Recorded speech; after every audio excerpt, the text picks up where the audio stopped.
आचरी को यीशु मसीह के नाम में जय मसीह की। मैं सारा आगे से आचरी का यीशु मसीह के नाम में जय मसीह की करना चाहती हूँ और मैं आज महान यहोवा का धन्यवाद करना चाहती हूँ जो हमें अपनी जात की सांख्य क्या है और चिंतित नहीं कर और मैं अनुपम अंकल और सपना आंटी का धन्यवाद करना चाहूँगी जिन्होंने मुझे अपनी लाइफ पे आने का मौका दिया। तो आइए हम सब और महान यहोवा की आराधना और के वचन में चलने से पहले की छोटी सी प्रार्थना चलेंगे और मैं प्रार्थना के लिए मेरे पापा को इनवाइट करना चाहूँगी ताकि वो प्रार्थना में आकर प्रार्थना में हमारी अगुवाई करें।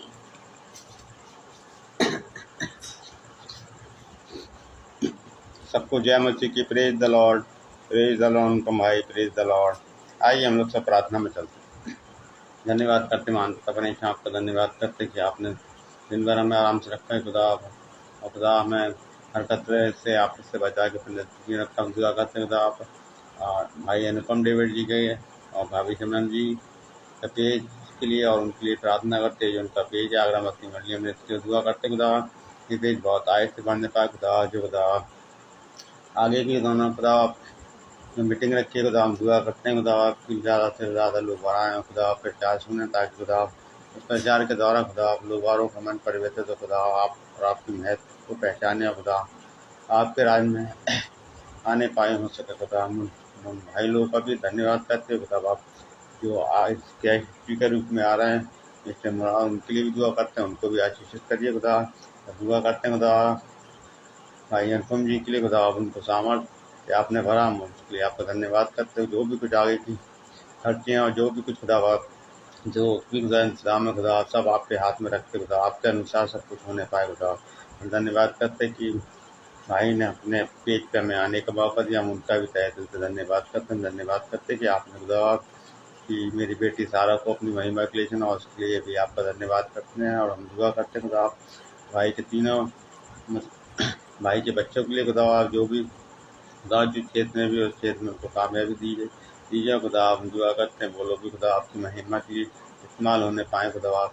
और खुदा आप हम विश्वास बड़े विश्वास के साथ जो भी दुआ को मांगते हैं विश्वास करते भी आपने हमको दे दी, उसके लिए आपका धन्यवाद करते हैं। दुआ को आपके बेटे हमारे उद्धार करता फिर भी यीशु मसीह के नाम में आमीन। सबको जय मसीह की। Praise the lord, praise the lord global Mark ji, praise the lord, praise the Lord.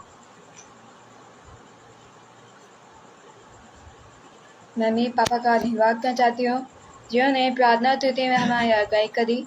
और आइए हम जो महान यहोवा की आराधना में चलते हैं।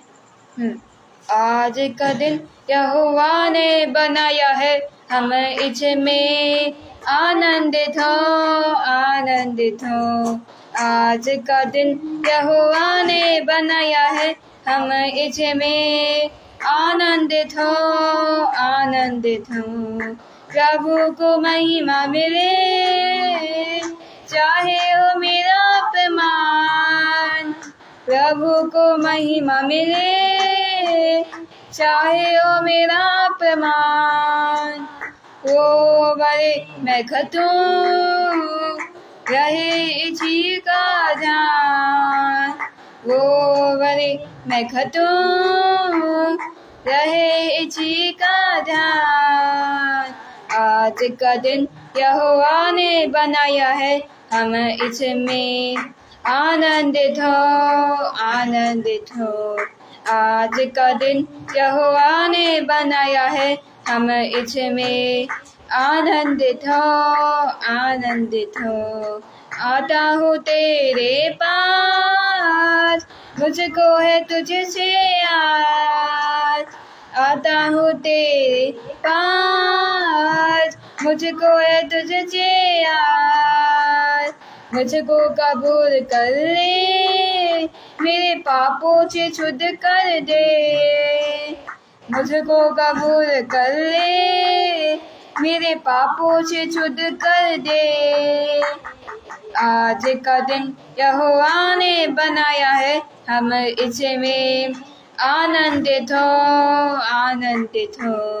आज का दिन यहोवा ने बनाया है, हम इसमें आनंदित हो, आनंदित हो, आनंदित हो, आनंदित हो, आनंदित हो, आनंदित हो। आइए अब हम सब प्रभु यीशु मसीह के वचन में चलते हैं। तो आप जानते हैं कि प्रभु यीशु मसीह जल्दी दुनिया पर न्याय करने आने वाले हैं, पर यीशु मसीह खुद नहीं जानते हैं कि वो कब न्याय करने आए और हम सब सिंहासन के सामने खड़े हों। तो आज हमारी ज़िंदगी में हमारे पास बहुत टाइम है कि हम लोग खुद को सुधारें और अपने पापों और अपराधों से क्षमा पाएं। इसीलिए बाइबल कहती है कि अंत के दिनों में एक लूसीफर एक स्वर्गदूत के रूप में आएगा और सभी लोगों से कहेगा कि और प्रचार मत करो, क्योंकि यीशु मसीह न्याय करने धरती पर आने वाला है। तब हम सब उसके जाल में फंस जाएंगे, क्योंकि शैतान नहीं चाहता है कि हम में से कोई भी यीशु मसीह के पास जाए। तो फिर मैं चाहती हूँ कि मैं आपको यीशु मसीह का जो वचन सुना रही हूँ, मैं चाहती हूँ उस वचन से आप लोग को सीखें और समझें कि आज हमारी ज़िंदगी में हमारे पास बहुत टाइम है, तो हमें अपनी आज की इस बहुत टाइम की ज़िंदगी में खुद का मौका नहीं छोड़ना चाहिए और मौक़ों में खुद को सुधारना चाहिए। एक बार एक गांव था, वहाँ पर एक आदमी रहता था जो मछली था। उस वक्त उसके पास मौत का फरिश्ता आया। उस आदमी को पता नहीं था कि उस दिन उसकी मृत्यु है। उस वक्त वो मौत का फरिश्ता बड़ी दूर से आया था, तो वो आदमी उसके लिए पानी लेके आया। पानी पीकर उस मौत के फरिश्ते की प्यास बुझ गई। तब और मौत के फरिश्ते ने आदमी को बताया कि वो एक मौत का फरिश्ता है जो आज उसे लेने आया है, क्योंकि आज उसकी मृत्यु का दिन है। तब उस आदमी ने उस मौत के फरिश्ते से कहा कि नहीं, हाँ कि पर आज मेरी मृत्यु का दिन है, पर अभी तो मेरी लाइफ में ये बहुत कुछ करना बाकी है। तब उस मौत के फरिश्ते ने उस आदमी से कहा कि डरो मत, मैं तुम्हें कुछ नहीं करूँगा। तब उस मौत के फरिश्ते ने उस आदमी को एक डायरी दी और कहा कि अगर तुम इस डायरी में अगर कुछ भी लिखोगे या कोई भी बात लिखोगे तो वो बातें सच हो जाएंगी। तब उस आदमी ने डायरी ली और पहला पन्ना खोला। तब उसे याद आया कि उसके पड़ोसी ने एक नई कार खरीदी है।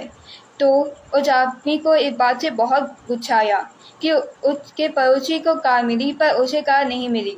इसे उसने पहले पेज में ये लिखा कि उसके नई पड़ोसी को एक नई कार मिली है और वो नहीं चाहता है कि उसे वो कार मिली। उसने उस डायरी में लिखा कि वो कार तुरंत ही टूट और बिखर जाए और किसी काम की ना रहे, ताकि उसके पड़ोसी को कुछ ना मिले। ये लिखते ही वो बात सच हो गई। तब आदमी को याद आया कि उसके एक और पड़ोसी ने एक लॉटरी टिकट जीती है, जिससे उसे 5,000 पैसे मिलने वाले हैं।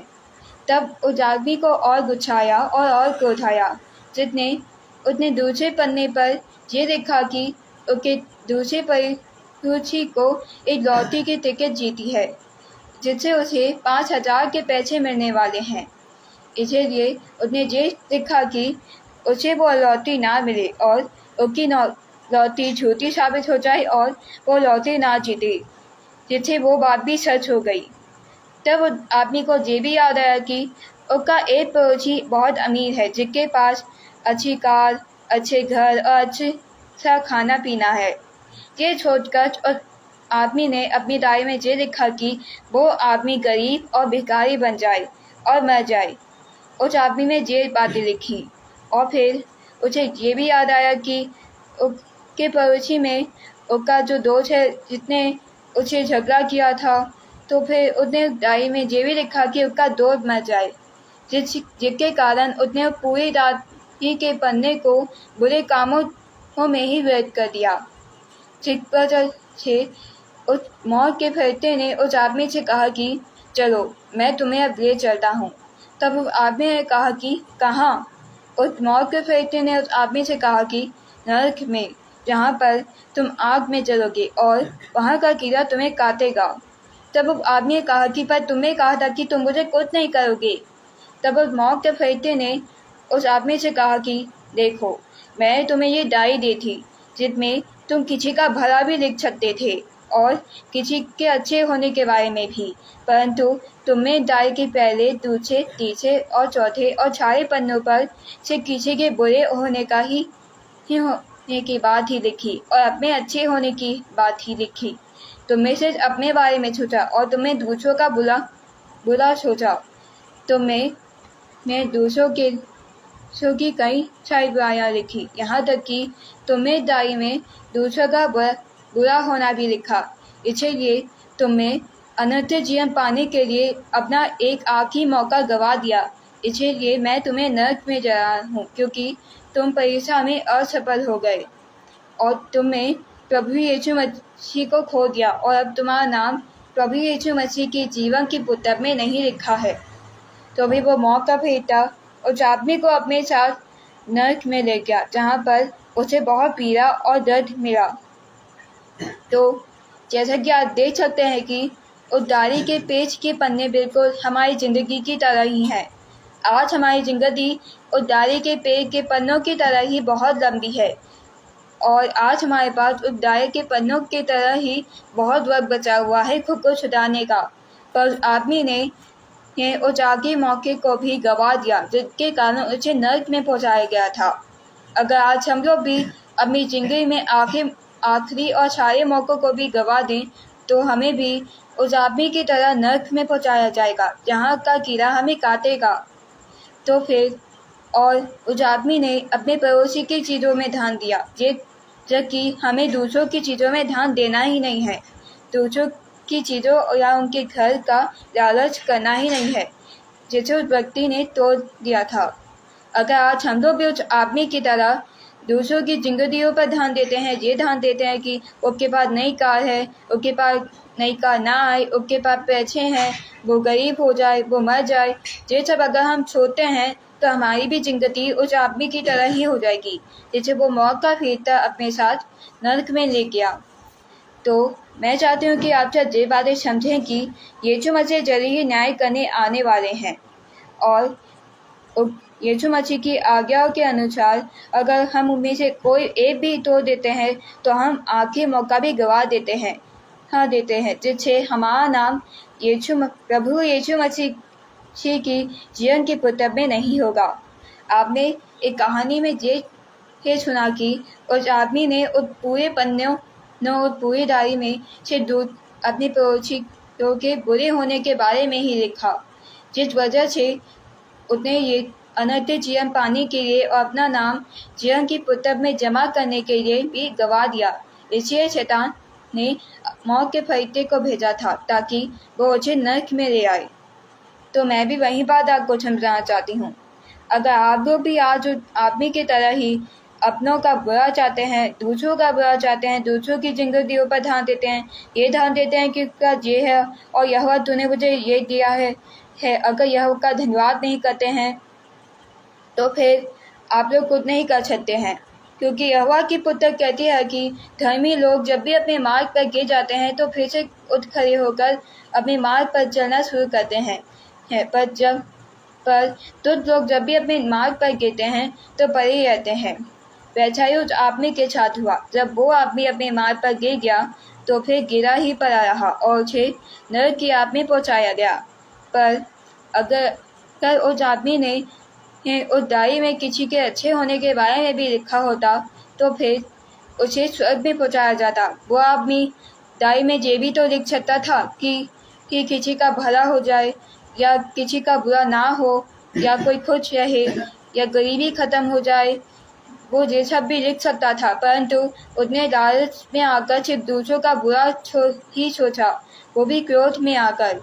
इसलिए मैं आपको भी इस चीज़ की वार्निंग देती हूँ। अगर आज आप लोग भी क्रोध में आकर किसी का बुरा सोचते हैं या किसी के बारे में गलत सोचते हैं तो फिर मैं चाहती हूँ कि आप लोग उसके बारे में ये सब ना सोचें, क्योंकि अगर आप क्षण के बारे में यही सोचेंगे तो फिर आज तक के साथ भी यही होगा।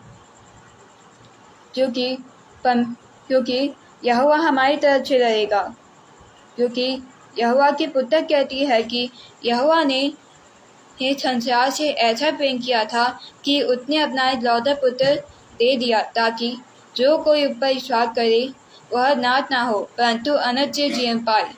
यहोवा ने यीशु मसीह को इस संसार में लोगों को सजा देने के लिए नहीं बल्कि लोगों को सुधारने के लिए भेजा था ताकि लोग अपने अपराध और पापों से क्षमा पा सके।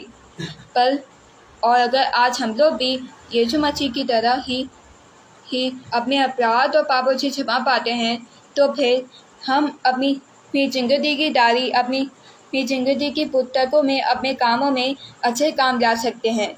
पर अगर हम उस व्यक्ति की तरह ही उस डायरी की तरह ही अपनी पूरी जिंदगी को ही अपने पूरे पन्ने को गंदे शब्द और बुरी लोगों के बारे में बुरे सोचने से अगर भर देते हैं तो यहोवा हम जीवन की पुस्तक में हमारा नाम नहीं लिखेगा जैसे उस आदमी का नाम जीवन की पुस्तक में नहीं लिखा था।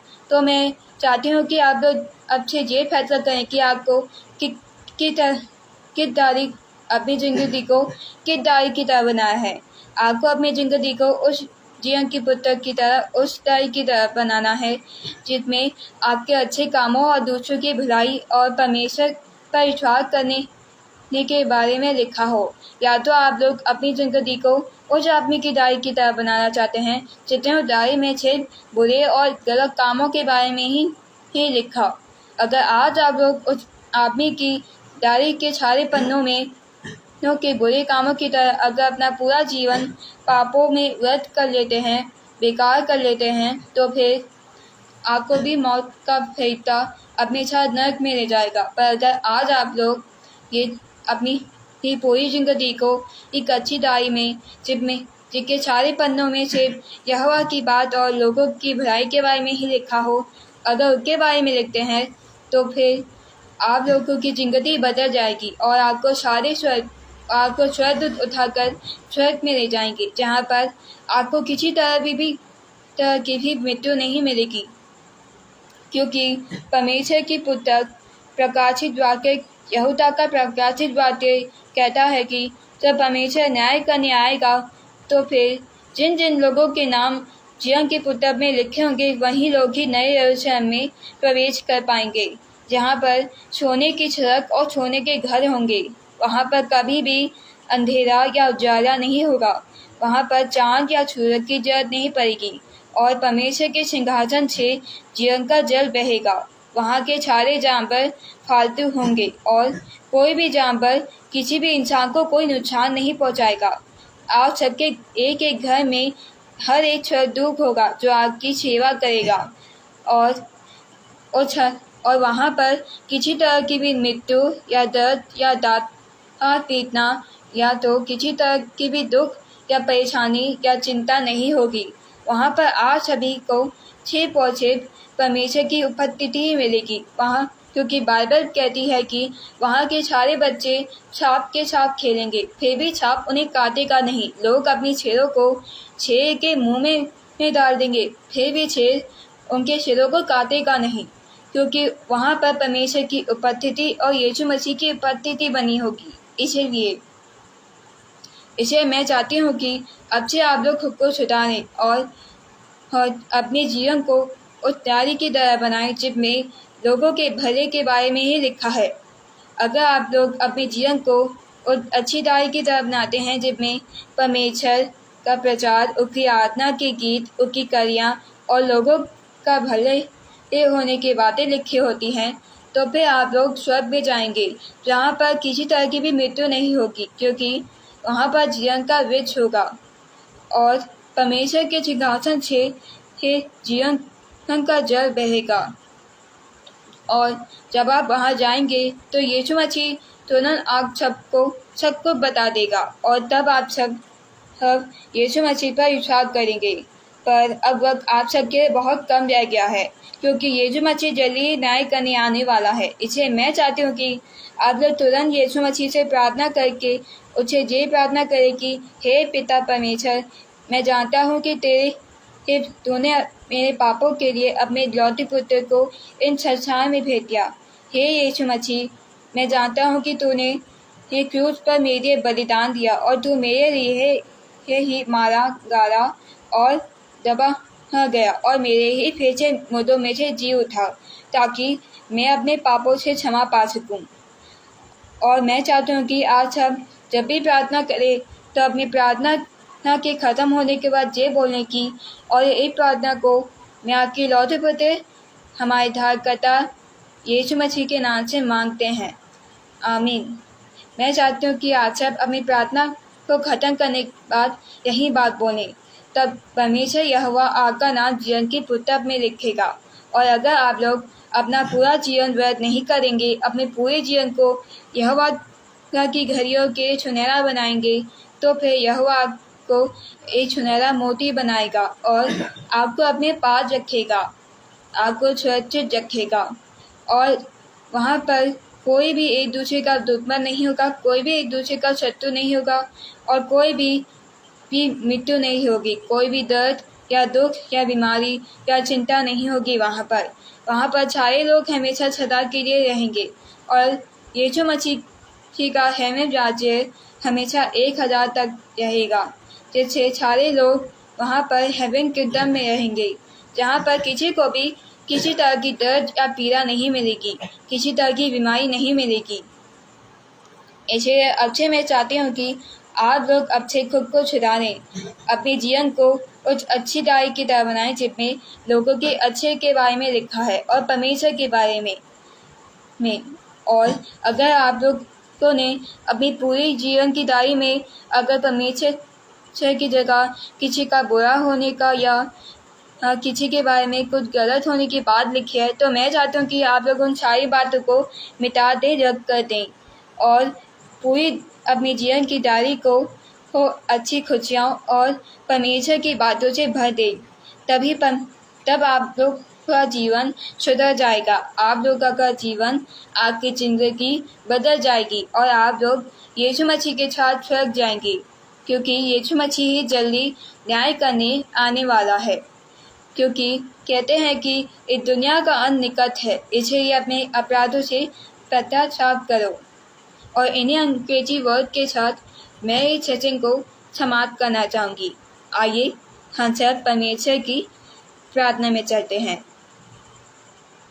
हे सर्वशक्तिशाली परमेश्वर, हे खुदा परमेश्वर, आपने हमें अपनी जात की छांट के जया किया है और जिंदगी पर खड़ा किया है, और मैंने आग के प्रचार में जो प्रचार किया है, जिससे लोग ये समझे और ये समझ सकें कि वो लोग अब तक अपनी पूरी ज़िंदगी को बर्बाद कर चुके हैं, पर अब से वो लोग अपनी पूरी ज़िंदगी को आप में को ग्रहण करें, ताकि वो अपनी ज़िंदगी में आपको अपना मुक्तिदाता और उद्धारकर्ता ग्रहण करें, ताकि लोग ये मान लें और ये विश्वास करें कि आप ही सच्चे परमेश्वर हैं, आप ही सच्चे खुदा परमेश्वर हैं, और आज से बढ़कर दुनिया में कोई नहीं है, आज से पवित्र इस दुनिया में कोई नहीं है।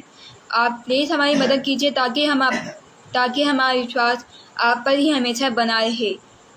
और ये प्रार्थना को हम आपके लौटे पुत्र हमारे उद्धारकर्ता यीशु मसीह के नाम से मांगते हैं, आमीन। आज को यीशु मसीह के नाम में जय मसीह की।